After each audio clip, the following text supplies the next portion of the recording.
In the summer of 2008, Dick Heller sat down with Bureaucrash to tell his story of his battle with the government. A story that initially focused on firearm possession, but eventually grew to something much greater. I moved into D.C. in '76, and shortly after, the city passed draconian gun control laws. What the city did was just to bully their way in and take a right away from their citizens. And then a few years later, there was a man that came to D.C. and defended his life with his handgun. He had just moved from Pennsylvania, and the city regulations turned him into a criminal.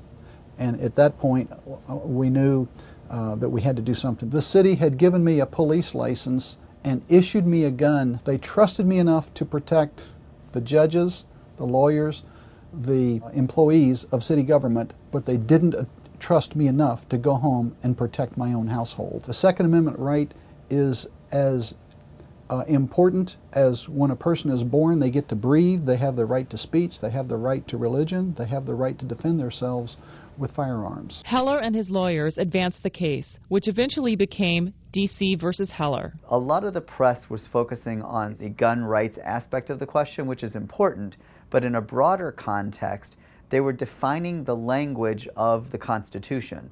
So if the judges were to define the right of the people as a collective right, not as an individual right to freedom of speech, freedom of assembly, protection against unreasonable search and seizures, that we needed the Supreme Court to reaffirm that this is an individual right that we all have. It became a case about freedom. Much more than a case about guns, it became a case about freedom. We went to court and we argued our case and we prevailed. On June 26, 2008, the Supreme Court ruled that the Second Amendment protects an individual's right to possess a firearm for private use. If I'm to believe my own press, I'm called a hero now.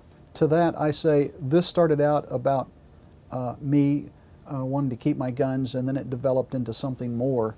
A fight for freedom. I think the greatest heroes are those people that are fighting for freedom in other countries that are dodging bullets and facing down tanks. When our government was founded, there were only 3 federal crimes, and now, today, there are over 4,000 federal crimes. Somewhere in there is something that is stepping on your toes. It's going to take more than just an overnight process, a 6-month or a 6-year struggle to recover our culture of freedom. What is important is that we all, every citizen, has the ability to go out and to make a change. Heller 1 is now an element of history of success of citizens fighting City Hall, literally, and winning. Don't just sit there. Stand with Heller and other freedom fighters around the world. Stand up for your rights.